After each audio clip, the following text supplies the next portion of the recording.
खबरें तो आप बहुत देखते होंगे, लेकिन खबरों को गहराई से जानने के लिए हमारे चैनल को लाइक एंड सब्सक्राइब करें और बेल आइकन को दबाएं। नमस्कार, राजस्थान संवाद में आपका स्वागत है। मैं हूं आपके साथ चेतना। राजस्थान में बीजेपी ने लगातार दूसरी बार कांग्रेस का सुपड़ा साफ कर दिया है। 25 में से 25 सीटें जीतकर बीजेपी ने एक बार फिर इतिहास रच दिया है। बीजेपी की जीत के कई कारण बताए जा रहे हैं और कांग्रेस की हार में कई कमियां खोजी जा रही हैं। जीत के बहुत सारे साझेदार होते हैं, मगर हार का कोई माई बाप नहीं होता। यही कुछ राजस्थान में भी देखने को मिला है। लोग अपने अपने तरीके से कई वजह बता रहे हैं। कोई कहता है कि कांग्रेस ठीक से चुनाव नहीं लड़ पाई, तो कोई कहता है कि सचिन पायलट को मुख्यमंत्री बना दिया होता तो युवा वोट कांग्रेस को मिलते। कोई कहता है कि कांग्रेस ठीक से टिकट ही नहीं बांट पाई। इस बात की भी चर्चा थी कि कांग्रेस के पास चुनाव लड़ने के लिए पैसे ही नहीं थे। लेकिन सच्चाई तो ये है कि जिस तरह से राजस्थान की 25 की 25 सीटें बीजेपी की झोली में गई, उसके बाद वजह ढूंढने की कोई गुंजाइश ही नहीं बचती है। हम कह सकते हैं कि राजस्थान में कांग्रेस का सबसे लोकप्रिय चेहरा मुख्यमंत्री अशोक गहलोत भी अगर 25 की 25 सीटों पर चुनाव लड़ते, तब भी हार का मुंह देख सकते थे। कांग्रेस ने 150 रैलियां राजस्थान में की, लेकिन ये सारे की सारी बेईमानी थी, क्योंकि लोगों ने तय कर रखा था कि मोदी को फिर से सत्ता में वापस लाना है।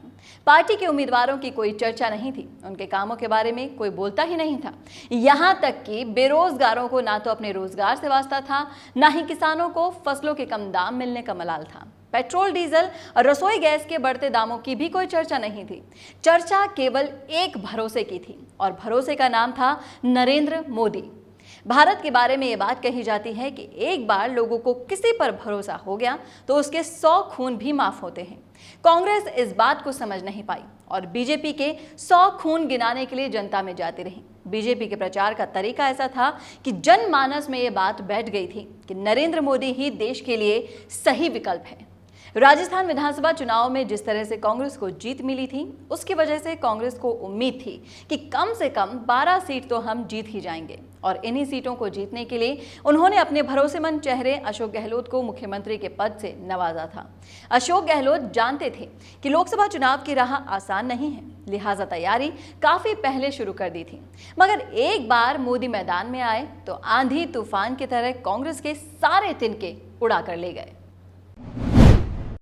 आज के इस डिजिटल दुनिया में हर कोई चाहता है YouTube पर छाना, हर कोई चाहता है YouTube पर अपनी बात बताना।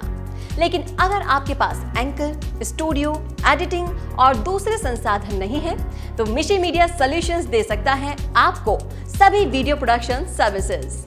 ज्यादा जानकारी के लिए कॉल करें 9001299672 और विजिट करें mishimedia solutions.com।